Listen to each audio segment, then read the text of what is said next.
मैं ਜਦੋਂ भी पाकिस्तान जाना ਇੱਕੋ जगह तू जाके फ्रूट लेना, जाके उन्होंने आखीदा 2 किलो दे दो 3 किलो दे दो, रेट का कदे पुछे नहीं, और छड़ के 200-300 फालतू दे दीदा। जवान कहता जू घर लैके जाना, घर दे कहते तेन तो बड़ा सोहना फ्रूट देंदे ने, जू असीं लैण जाने कोई एक ना एक दाना सानू माड़ा पा देंदे ने। कहता मैं कदे रेट की गल नहीं की, 200-400 फालतू भी दे दीदा, चलो बाहरों कमा के आए है ही है। कहता अंकल अरी उंज है भी बड़े चंगे सी, बजुर्ग बंदे सी। कहता मैं उन्होंने आख्या कि अंकल जी परसों जो मैंने फ्रूट ज़्यादा चाहिए, मैं लैके जाना, तुसीं मेहरबानी करके लिया के मेरी इत्थे पेटियां बना के रख देंगे। ठीक है बेटा मैं बना के रख देंगा। कहता मैं गया परसों सुबह सुबह, उन्हें वाकई जो पेटियां बना के रखियां। कहता मैनू कहते मैं तुहाडे घर छड्डान, मैं कहा नहीं अंकल जी असीं लै जाएंगे। उन्हें पूछा कि गल हो गई है, हैर हो गई, कोई मेहमान आ रहे हैं? कहता नहीं अंकल जी मेरे छोटे भाई की शादी है, उहदे वास्ते फ्रूट घर लैके जाने। कहते अच्छा अच्छा चलो ठीक। कहता मेरे दिल चाहे, मैं कहा अंकल जी तुसीं भी अपनी सारी फैमिली नाल जिहड़ा ना शादी ते बारात ते भी आउणा ते वलीमे ते भी आउणा। कहता नहीं बेटा मैं नहीं आ सकता, क्योंकि मैं रेहड़ी लानी होंदी है, मेरे छोटे छोटे बच्चे ने, बड़े बेटे मेरे दी शादी हो गई है, इस वजह तो मैं दिहाड़ी लाए बगैर नहीं रह सकता। कहता मैं क्या अंकल जी तुसीं परेशान ना हो,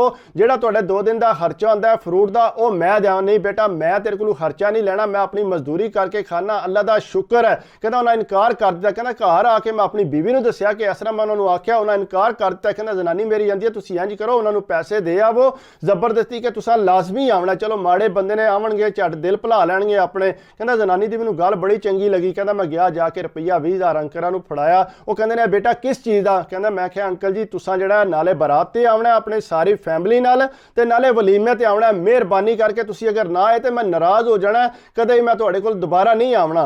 कहंदे ने मेरे हस के ताके ना, मैनूं पैसे तो मैं फड़ ले सी। कहंदा ठीक है बेटा मैं आ जाऊँगा। कहंदा अगू मैं उत्थे घर अपनी तैयारियां शैरियां च लग गया। कहंदा बारात वाले दिन वाकई उहदे सारे बच्चे अंकरां दे, आपू उन्हां दी बीवी नाल, कहंदा सोहणे कपड़ा जुत्ती वो पा के आए। कहंदा जूं ही आए निक्के भरा नूं आके हार पाई उन्हें चंगा वड्डा। कहंदा मैं ताके हैरान हो गया, तकरीबन 5,000 का वो हार होना। कहंदा उन्हें पाया हार पा के ते कहंदा मिल गिल के बह रहे। कहंदा मैं विचू बड़ा मैं सैड, मैं अपनी जनानी ने दसिया तां किन्ना वड्डा किसी साडी फैमिली चो इन्ना वड्डा हार नहीं पाया जितना अंकरां ने पाया। कहंदा बहरहाल वो सैड ते हो के बह रहे। कहंदा बीवी कहंदी तुसीं इन्हां दा ख्याल रखियो। कहंदा कोई पुछया अंकल जी कोई खाना पीना कोई? कहंदा नहीं असीं घरों नाश्ता करके आए। कहंदा बारात टुर पई, होर छड़ के पोलियां पोलियां नाल वेलां भी देण लग पे। कहंदा जूं जूं बारात टुरी गई, कहंदा मेरा बड़ा ख्याल है, मैं होर छड़ के उन्हां दे बच्चियां दा बड़ा ख्याल रखिया। कहंदा मैं आई एस च उन्हां नूं जिहड़ा सीटां जिहड़ियां लादा दित्तियां, मैं अंकल जी तुसीं इत्थे बहो। कहंदा बारात उत्ते गई सोहणी भगत के ते वापस आ गई। कहंदा कोई वलीमे ते भी वो आए। कहंदा जो ही वलीमे ते आए ना उन्हें लिया के ना मेरे निक्के भरा नूं 20,000 रुपया उहदे हत्थ च पे फड़ाण सलामी। कहंदा मैं क्या अंकल जी ये के पे कर दिओ, ये पैसे नहीं है लैण। नहीं बेटा मैं अपनी खुशी नाल देना पिया, ये ते इन्हां नूं लैणे पैणगे।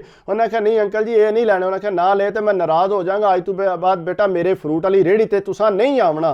कहंदा अगू जिहड़ा ना वो जबरदस्ती फिर उन्हें फड़ा दिते। कहंदा मैं सोचा कि वो 20,000 जिहड़ा मैं दिता इन्हां वापस देता, उल्टा ये 5,000 का हार भी पा दिता, होर छड़ के वेलां भी इन्हां दित्तियां ने। कहंदा मैं अपनी बीवी ने दसिया तक किन्ना खर्चा कर गए ने, जिहड़े गरीब बंदे ने खुददार ने वो खुददार ही ने, ये इस तरह नहीं करते। कहंदा बहरहाल अंकर 2 दिन बाद जिहड़ा अपने मसरूफ हो गए रेहड़ी च। कहंदा अगू जिसले मैं उत्थे अंकरां को गया तो कहंदा अंकर ही कहंदे ने कि मेरी वाइफ आंदी है कि तुसीं जिहड़ा सारी फैमिली है ना उन्हां साडे घर आके रोटी लाजमी खानी है, मेहरबानी करके। कहंदा मैं कि अंकल जी तुहाडे ते इतना बोझ नहीं पाना। कहंदा नहीं बेटा तेरे छोटे भाई की शादी हुई है, दुल्हन नूं न लैके आवो, मैं तां ही समझांगा कि तुसां मेरी इज्जत कीती है। कहंदा ठीक है अंकल जी मैं अपनी वाइफ नाल गल करना, जो मन गए तो असीं आ जाएंगे। कहंदा जाके मैं गल की, उन्हें कहा ठीक है जिस तरह आदि ने बाद चलो तुसीं इन्हां दी मदद कर दिओ, 2-4 लाख जिहड़ा देना होया तो बेशक दे दिओ ने, लेकिन फिलहाल उन्हां दा दिल रख लो। कहंदा बहरहाल मैं कहा चल ठीक है मैं उन्हां नाल गल करां। कहंदा मैं जाके अंकल मैं ठीक है अंकल जी तुसीं रख लो, कदों तुसीं आ दिओ असीं सारी फैमिली तुहाडे घर आ जाएंगे। कहंदा ठीक है बेटा मेहरबानी। कहंदा 1-2 वारी साडे घर भी आए सी, उंजे चाह शाह पी के गए सी, अपनी बीवी नाल झट बैठे सी ते टुर गए सी। कहंदा उन्हें टाइम दिता, असीं आख्या ठीक है सारी फैमिली असीं आ जाए। कहंदा मैं पैसे देने की कोशिश की, लो अंकल जी जो कुछ दावत का इंतजाम करना है मेरे को पैसे लै लो। उन्हें आख्या ना बेटा यह काम ना दोबारा करी, मैं गरीब है वां लेकिन इंज दे काम मैं नहीं करता। कहंदा बहरहाल उत्थे उन्हां दे घर गए, बड़ा सोहना इंतजाम किते, ऐसे ना साडे किसी रिश्तेदार ने भी इंतजाम नहीं किते होना। कहंदा जिसले उत्थे गए उत्थे जाके जनाब अस खादा पीता, सारे घर दे बड़े खुश होए खा पी के। कहंदा जी हालांकि माड़े बंदे सी लेकिन फिर भी जिहड़ा ना कहंदा सारे ਸਾਰਿਆਂ ਕੋਸ਼ਿਸ਼ ਕੀਤੀ, ਬਾਅਦ 'ਚ ਪੈਸੇ ਉਹਨਾਂ ਨੇ ਪੈਸੇ ਲੈਣ ਤੋਂ ਇਨਕਾਰ ਕਰਤੇ। ਉਹਨਾਂ ਆਖਿਆ ਜੀ ਅਸੀਂ ਬੜੇ ਖੁਸ਼ ਹਾਂ, ਅਸੀਂ ਮਾੜੇ ਹਾਂ, ਲੇਕਿਨ ਤੁਸੀਂ ਇੰਨੇ ਸੌਖੇ ਹੋ, ਫਿਰ ਵੀ ਸਾਨੂੰ ਇੰਨੀ ਇੱਜ਼ਤ ਦਿੱਤੀ ਹੈ, ਇਸ ਵਾਸਤੇ ਮਿਹਰਬਾਨੀ ਕਰਕੇ ਆਪਣੇ ਪੈਸੇ ਆਪਣੇ ਕੋਲ ਰੱਖੋ। ਕਹਿੰਦਾ ਬਹਰਹਾਲ ਅਸੀਂ ਤਕਰੀਬਨ 7-8 ਘੰਟੇ ਉਹਨਾਂ ਦੇ ਘਰ ਰਹੇ ਹਾਂ। ਕਹਿੰਦਾ ਜੋ ਸਾਡੇ ਘਰ ਪਿੱਛੇ ਕੋਈ ਬੰਦਾ ਨਹੀਂ ਸੀ। ਕਹਿੰਦਾ ਜੋ ਹੀ ਵਾਪਸ ਆਏ ਆ, ਵਾਪਸ ਆ ਕੇ ਤੱਕਿਆ ਤੇ ਸਾਡੇ ਘਰ ਜਿਹੜਾ ਹਰ ਚੀਜ਼ ਇੱਧਰ ਅੱਗੇ ਪਿੱਛੇ ਹੋਈ ਪਈ। ਕਹਿੰਦਾ ਇੰਝ ਲੱਗਦਾ ਸੀ ਕਿ ਸਾਡੇ ਘਰ ਕੋਈ ਬੰਦਾ ਆਇਆ ਸੀ। ਕਹਿੰਦਾ ਜੋ ਹੀ ਸਾਰਿਆਂ ਧਿਆਨ ਮਾਰਿਆ, ਜ਼ੇਵਰ ਉੱਥੇ ਕੋਨਾ, ਪੈਸਾ ਉੱਥੇ ਕੋਨਾ, ਕਹਿੰਦਾ ਹਰ ਚੀਜ਼ ਦੀ ਸਤਿਆਨਾਸ਼ ਹੋਈ ਪਈ।